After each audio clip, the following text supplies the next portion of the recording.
Lan said that she gave Lady Sukbai lots of medicine, plus, instead of water, she drank immortal spring water, and that seemed to have the best effect. She then asked if the lady is suffering from divine fever. While thinking that he trusts his sister, the protagonist answered that yes. Lan said that it's probably very painful. Taepyeong stated that judging how things evolved until now, her ordeal should be ending soon, and she agreed, but added that the bewitching spells she uses are dangerous. Her brother should know because he also struggled because of his power. Lan then said that it's not easy to approach Lady Sukbai, and suddenly stopped. She then rushed towards her brother, who tried to stop her, but she rolled up his sleeves, and saw that his hands were covered in lots of cuts. She screamed at him to not put himself in harm's way, but he said that it's alright, because some soup, medicine and good sleep will fix everything.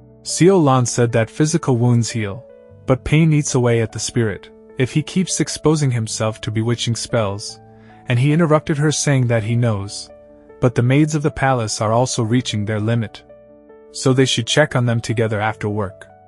While taking care of Lady Sukbai, Taepyeong kept repeating that she must absolutely survive. Even if the chances are low, she should never stop fighting to live. No matter how foolish or meaningless it may seem, giving on life is something you must never do. Lady Sukbai, you can survive this. And never doubt that fact. The maids noticed the wounds on Taepyeong's hands and they treated them for him, even if he was reluctant to accept help at the beginning. While taking care of her, the protagonist asked Lady Sukbai if she likes soup. Life is all about a spicy and hot bowl of heartwarming soup. But Yunri hates it for some reason, even has nightmares about it. She asked why. Why is he going so far to take care of her? He was thinking, why is he doing this? Why do you need a reason to help others? Calculating gain before helping is what only small-minded people do. He answered that he is helping her because that's what a true man does. She wasn't impressed by his answer, it was a bit cringe. She then laughed, and called him ridiculous for saying something like that. Late at night, when Taepyeong left the palace, he was covered in blood. The guard noticed and asked what happened. Taepyeong answered that he fell down, and the guard said that he should find a better lie. The protagonist was thinking that Lady Sukbai's fever must be kept a secret. He did everything he could, and now, he should just go back and report to Elder Baexian. He then lost power in his legs and collapsed. After he found a rock to rest a bit, he was wondering if he pushed himself too much. Lan appeared out of nowhere, and said that she knew this will happen. While surprised, he greeted his worried sister. She said that they at least treated his wounds, but that doesn't change the fact that he is in this poor state. He said that she shouldn't be reckless and leave the palace whenever she feels like, and she answered that he should avoid getting hurt, and stop making her worry all the time. Lan continued saying that he could have just gave her medicine and stand guard, but he couldn't ignore her suffering and put himself through so much trouble. Taepyeong answered that those who seem desperate to die are the ones who need a reason to live and asked if she remembers when he was suffering from fever. Every night, she sat by his side and as he writhed in pain, she kept telling story after story.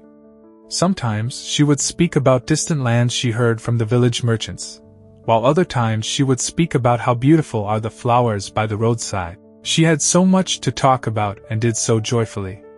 There was a time she spoke for 3 days and nights about a flower fan the village ladies had, and he nearly died from how much he wanted it. She was surprised to hear that he remembers that, and offered to get him one of those fans. He said that the point of saying this is that he knows from experience. It doesn't take much to help a person regain their will to live. It's like seeing a flower in full bloom, tasting a really delicious treat, or gazing at a sky so beautiful that it takes your breath away. Maybe it is pointless, but it gives you a really good feeling. The next day, early in the morning, the birds were chirping and the sun was shining brightly above Cheongdokdong. Lady Sukbai woke up, and somehow, being alive felt good. The gust of wind was bringing a beautiful flower smell, and the sun rays were warmly hugging the skin wherever it touches. It's been a while since Lady Sukbai got out of her bed. It's been so long, that walking feels like something she long forgotten. But her heart was too full of life for this to stop her. She got up and started walking, like nothing has happened. The doors of her quarters opened, and the maids were shocked, because this is something that they had been praying to happen for a long time. The head maid, Wayne, was surprised to see Lady Suckby outside. Why everyone was engulfed in a lot of emotions. The lady that they have been serving declared that she is hungry. Seeing something that she hoped to see for so long, the head maid was struggling to hold her tears. She rushed towards Lady Suckby and said that she will cook for her anything that she wants. The young princess was caught by all the emotions around her and hugged her dedicated maid back. And remembering the face of her ridiculous savior, answered that she wants soup. Sometime later, at Jujak Palace, the head maid reported that Lady Suckby has overcome her illness to her master, who answered that is great to hear. She was the noble consort, in Heian, who continued saying that it would be nice to send Lady Suckby a gift as overcoming a long illness is a good cause for celebration. The head maid also reported that the selection process for Lady Deokbi will soon conclude. Lady Heian said that she is sure that someone befitting of the name Deokbi will be chosen, someone virtuous, someone with good qualities to learn from, and the head maid asked if they should prepare a gift in advance, before she enters the inner palace. Lady Heian answered that it sounds good but they should prioritize Lady Suckby and asked what would be an appropriate gift. Lady Hyunding answered that an embroidered handkerchief featuring a pine tree, to symbolize good health. Lady Heian answered that it's a good idea. The head maid said that there is one more thing to report. It is rumored that a warrior heavily aided with the recovery of Lady Suckby. It is believed that without this warrior, which is from Baexian Palace, the condition of Lady Suckby would have never improved. He is originally a member of the Weongseol family. Lady Heian asked again, like she couldn't believe it, if she hear right, Weongseol family. The head maid stated that it's the same rebellious family that killed her uncle. In Baexiangam, Yunri stated that she doesn't want to kill Taepyeong, and he admitted that maybe he went a bit too far this time. Yunri angrily asked why salt broth. And he said that with such high-quality ingredients, you want to taste their natural flavor, and she screamed that it's just rice soaked in water with salt. How can you call that soup? He said that it's not necessary to burst out crying. This is called heavenly fire salt, and it was refined for 7 years. Then Yunri interjected and said that it's just salt, and he agreed.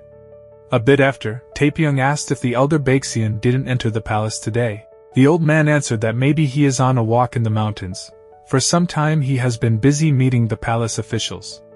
Yunri added that his room is spotless so it doesn't seem like he comes back at night. The protagonist was wondering if something has happened when he heard someone asking if there is anyone in there. That startled them. Head maid Wayne declared that she wanted to apologize but also express her gratitude. So she bowed and thanked them from all her heart. The elder declared that they are only servants. While she is the head maid of Cheongdogdong, the officials would be shocked if they saw this. She answered that is why she came here, away from prying eyes, and the old man said that they should still respect the rules. Yunri said that after all that happened and after all that could have gone wrong, an apology seems insufficient. Wayne said that she brought some ingredients, as she heard that they are interested in cooking. So she packed lots of them, so they can try them with different recipes. But they must be kept well, so when they have time. But she had no time to finish the sentence, because Yunri rushed to her and asked if she can call her sister, which was confusing.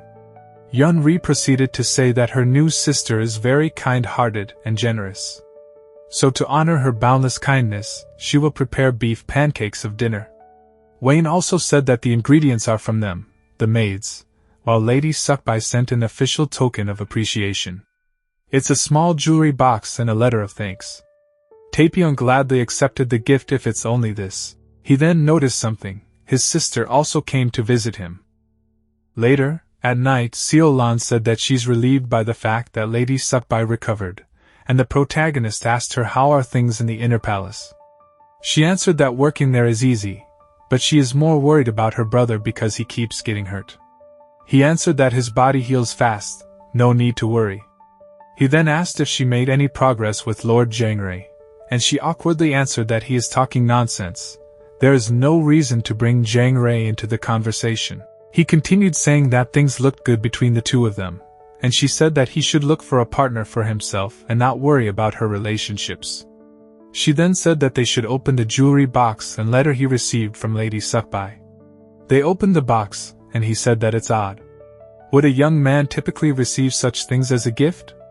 She agreed, saying that it's unusual, and Taepyeong asked if she wants the hairpin, because it would look good on her. Seo-lan answered that there is no way that she can accept something that he received as a gift, but she still took it after a bit of convincing, while the protagonist was thinking that she likes it a lot. They then decided to open the letter. Upon seeing it, Taepyeong got a bad feeling from it. It definitely didn't look like something the crown princess should send to a mere trainee warrior. They decided to read it, and inside the letter, it was a romanticized version of the meeting between Taepyeong and Lady Sukbai, which makes it sound like she fell for him. That left them both without words. It was too much to handle. Seo-lan then instantly started screaming that she told him to find a partner inside the palace. But if he touches the crown princess, he will lose his head in an instant. She took the letter to check again, while saying that Lady Sukbai should know what such an action can bring. Because every time she read it, seemed to sound even worse for the life of her brother, she decided to throw it in the fire as to destroy the evidence. Taepyeong was surprised by his sister's action. Around the time, Lady Sukbai was inside her room, gazing at the beautiful moon outside. She was thinking that if she gets a chance to visit Baekseongung, she will get to see his face again. Seo-lan was telling the dazed Taepyeong that this is a life or death situation and he needs to take precautions. He will really end up dying, so he needs to take this seriously. A longer amount of time later, Yeonri asked Taepyeong if by any chance, Lady Sukbai has feelings for him, after seeing the amount of gifts he received. But he was in a daze, having accepted already that he will die. Yeonri was saying that she has to accept the fact that the protagonist is somewhat good-looking, but his mannerisms make him seem like a man in his 50s, so why would a young lady fall for him? Seo-lan said that her brother doesn't always act like an old man, only most of the time. Taepyeong said that it sounds like she is also attacking him instead of defending. Seo-lan continued saying that she thought that a girl like Lady Sukbai would fall in love quickly and lose interest even faster. But it's already been 2 months, and she is still sending gifts. Taepyeong grabbed a potato and said that they waited long enough. Now it's winter, and the prince's birthday celebration is around the corner. They can't sit around and do nothing. His sitter asked what are they supposed to do. He screamed that it isn't time to calculate various options. He needs to be manly and talk with her directly. Yeonri asked him what would he exactly tell her, and he said that this is a good question. Then answered that instead of overthinking it, he just has to state boldly that the crown princess should not have feelings for a mere apprentice warrior. Yeonri said that this plan sounds very much like a Taepyeong plan, but that is only a preliminary plan. That confused the protagonist. He didn't understood what she meant by saying that it's only preliminary. She continued saying that it would not be enough to convince Lady Sukbai, might actually make things worse. Taepyeong was still confused, so she continued explaining that only a young girl can understand her own heart, so he should listen carefully. Young girls find forbidden love thrilling, because they start seeing themselves as the tragic heroine of a romantic story, which might make their feeling even more intense. The protagonist asked his sister if it's true, and after thinking for a bit, she answered that it does make a lot of sense. The alluring thought of rebellion and forbidden love, Yeonri's words shouldn't be taken lightly. The maid continued saying that openly distancing himself might make things worse, so the best approach would be to naturally make Lady Sukbai lose interest. He could ask Lady Wayne to say some bad things about him, and since it's coming from someone she trusts, it might work. They all agreed that it's the best plan. A couple of days later, Wayne apologized, and said that Lady Sukbai scolded her and ended up confessing that everything was a lie. She was upset after she heard slander against Taepyeong. Yeonri asked if she truly confessed everything, and the protagonist said that this is a life and death situation. Wayne answered that she cannot go against Lady Sukbai's will. Also, she cannot slander the man who saved her. It would seem out of place. Taepyeong was thinking that the plan that Yeonri came with is good, but they need someone of a similar social standing with Lady Sukbai in order for the slander to be effective. Wayne said that she owes him a great debt, and she will help as much as she can, but she cannot go against Lady Sukbai's wishes. Taepyeong answered that he understands, and Yunri added that it's always the person in the middle that ends up suffering the most. The head maid also said that right now she cannot help much because she needs to prepare for the birthday celebration, and the protagonist said that he will not lose his head tomorrow, so he will proceed carefully. He then realized that the birthday celebration can bring in an opportunity for him, and then said that he actually found a good plan. He started laughing all of a sudden, surprising the two women. Around the same time, at Jujak Palace, warrior Jangrei declared that he surrenders, and Lady Heian asked if he held back his strength. He answered that he might have held a little, but she gave him a look of disappointment and dissatisfaction. And he continued saying that he wielded his sword carefully as to not cause her harm. She said that she understands, as he did that out of his loyalty for her. He was thinking that he had trained all his life, focusing only on martial arts, while the lady had to master beauty, virtue, poetry, composure and martial arts. Her skill with the sword is very refined, as she had to compensate for the lack of brute strength.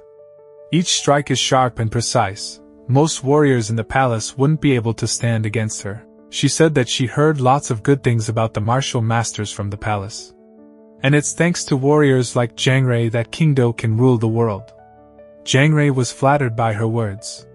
She continued saying that she wants him to recommend a good warrior, because she plans to showcase a sparring match during the birthday celebration, and lacks a partner. She is too busy right now to look for one. He answered that he has someone in mind, but doesn't know exactly how skilled is he. She said that if he is recommending this warrior, then he must be capable. Then Jangrei said that he is an apprentice warrior named Seol Taepyeong from Baekseongung. She angrily stated that he is someone from the Wheongseol family. Jangrei realized his mistake and apologized to the noble consort. She said that it's alright, she can forgive him as he doesn't know much about politics. She was wondering how must it feel to be hated by her, who is like a fairy descended from heaven, and he bears the blood of the traitors. In another place at another time, Taepyeong was thinking that he is blessed for being despised by Lady Heian, and was grateful to have the Wheongseol blood. She is a person of authority on equal standing with Lady Sukbai, and can openly criticize him. However, a dignified crown princess won't openly slander someone, so he needs to create a reason. At the birthday celebration of Prince Hyunwon, a sudden demon attack will cause chaos at the palace. Seo Lan will step in to save the prince, and that will set things in motion between them. The noble consort will also be affected by the sudden demon attack. If he shows a pitiful side, her opinion of him will worsen. He was thinking that his plan is perfect. While he was thinking that everything will go according to his plan, Yunri came in screaming for him. She declared that they have a serious issue. Lady Sukbai came to Baekseongung. That was enough to completely shock him. He asked what is she doing at Baekseongung, and Yunri answered that apparently, she is seeking guidance from Elder Baekseon. The birthday festival is approaching, she is probably preparing to showcase her talents. Taepyeong added that there is a rumor that the noble consort sought training from a martial instructor, so it makes sense. Yunri said that Lady Sukbai is skilled in Taoist techniques, so of course that she will seek guidance from the elder. But once their conversation ends, Taepyeong is supposed to escort Lady Sukbai out of the Baekseongung, so, no matter what happens, he is not to engage with her in any way. Then Yunri started thinking really hard and he asked what happened. She took out a small knife and asked him to show her his hand. She proceeded to cut his sleeves while he was asking what is she doing. She said that his attire needs to look messy, and his behavior needs to be crude, so a refined lady like Lady Sukbai will be put off. This is an opportunity, and they need to take advantage of. Taepyeong said that they shouldn't overdo it. She said to trust her, and he should act like he doesn't recognize her, and to also keep his mouth shut. He asked if she will believe if he acts like he doesn't recognize her. She answered that she already saw her, and she looks like a completely different person. Now, he should hypnotize himself. He is a rock, and he repeated after her, he is a rock. She continued, saying that he is an object without emotions, and he repeated after her. But then, she noticed that she tore the sleeve too much. He screamed that this isn't just sloppy, he looks like a beggar, and asked what are they going to do now. She said that he should act like an emotionless object, and he protested that not now, and told her to just tie the sleeve with something. Lady Sukbai said that she is seeking his help in order to perform a Taoist technique that will please His Majesty. Li Qiulin answered that he cannot refuse her, after all she is the crown princess. He continued saying that with her natural energy, she will be able to deliver a performance that will stun even the palace officials. But time is quite short, and while he cannot dismiss such a request, the atmosphere in Baeksak Mountain has become unstable, which is of concern. As the sage of the palace, he needs to first address this matter, so he will have to postpone her teachings. She said that she understands and doesn't want to waste his time, and he thanked her for understanding. As it's late, she should return to the inner court and the guards will escort her. Hearing that, she immediately thought about Taepyeong. The elder was wondering if he bored her, because she looks too happy to leave. The protagonist entered the room and asked if the elder Baexian asked for him, to which he answered that yes, because their guest is leaving. Taepyeong said that he understands and will prepare immediately. On their way out of Baexianggang, the protagonist was feeling Lady Sukbai's gaze on him. He was feeling like her fists are aimed directly at him. While she was mentally begging him to look at her, he was thinking that she should stop before he ends up dead. After they arrived at the inner palace, Taepyeong bowed and prepared to leave. She was wondering why isn't he looking at her, doesn't he recognize her? And then, she noticed something. A part of the gift she sent, and he was wearing it. And then, she realized that he isn't ignoring her because he doesn't remember her.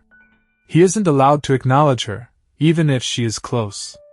She was agonizing because he is so close, but there is no way to come closer. Lady Wayne was thinking that at this rate, he will end up repaying her kindness with betrayal. A bit later, Taepyeong told Yunri that he did it, even if he feels a bit guilty, it had to be done. She asked if they did the right thing, and he answered that yes, if she ends up avoiding him completely, it will be good. And she said that it makes sense. She shook off the bad feeling. And then said that they did a good job and congratulated him. He asked her why does she look so uneasy.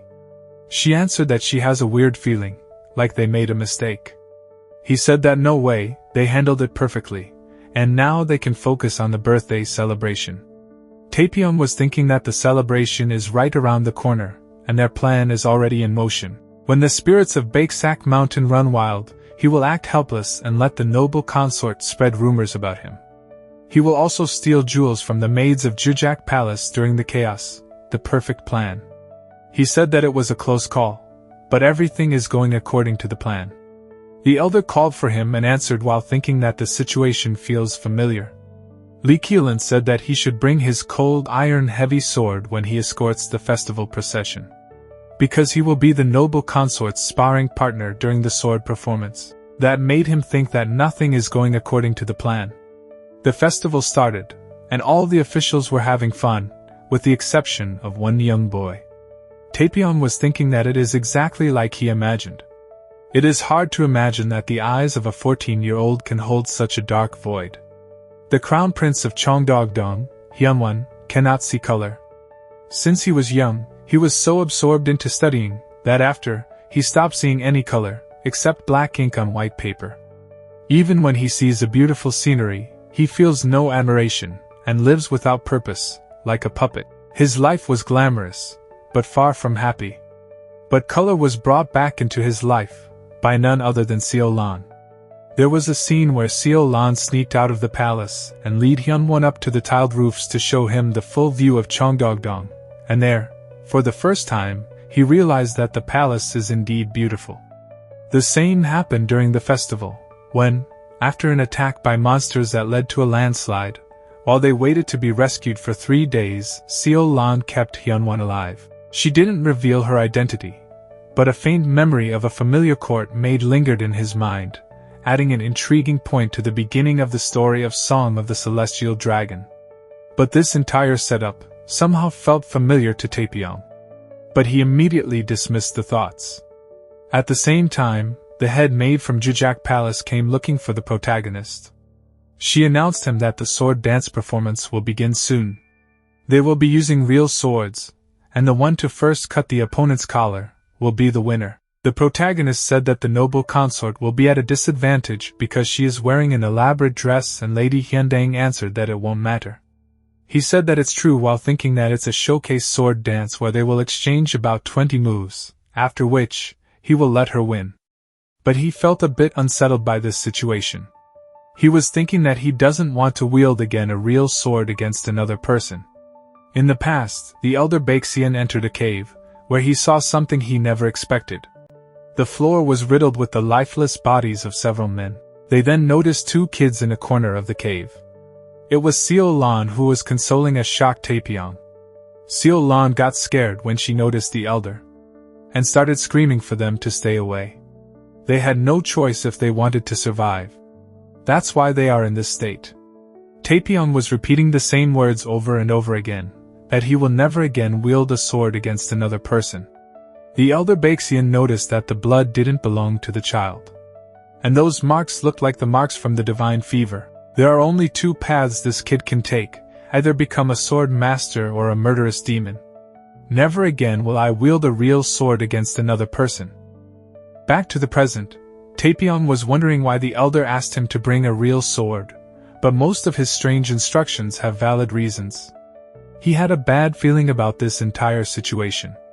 Lady Hyundang asked if he has any other questions. He remembered that the head maid of Jujak Palace from the story is actually someone else.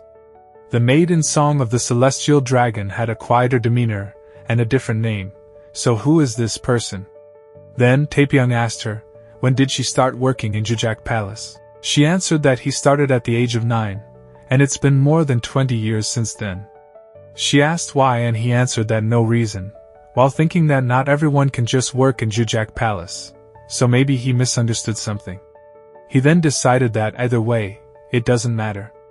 The protagonist also asked why did Lady Hyeon decide to have the sword dance with him. The head maid answered that she cannot guess her master's intentions, but it might be to dispel her lingering doubts, to which he asked what doubts. She stated that he is from the Hwangseol family, isn't he? Taepyeong was thinking that the people from the Jujak Palace are all straightforward and bold. Lady Hyundang continued saying that the noble consort embraces all things with wisdom, but when it comes to the Hwangseol family, she throws everything out the window. So, by defeating someone from Hwangseol family in a formal duel, will help her sever her lingering doubts entirely. He then said that it's strange, because this is only a ceremonial duel, and winning it has no meaning. The noble consort knows that. The head maid agreed. He then added that she shouldn't worry, because this is his area of expertise.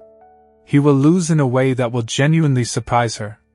Taepyeong was thinking that whether as a noble consort of a different era or a department head at work, the dynamics are the same.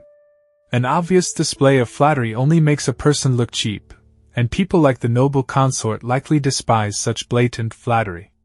And that is his plan, to show her what real cheap flattery looks like. The music was filling the palace, and the protagonist was thinking that it finally begins. It's time for the consorts of the 4 palaces to show off their talents, and prove which one is the most beautiful flower. Thank you for watching the second part of the series, Surviving in a Romance Fantasy Novel. If you enjoyed it, please like and subscribe. How well do you guys think that the plan Taepyeong came up with will work? Let me know in the comments. Bye bye.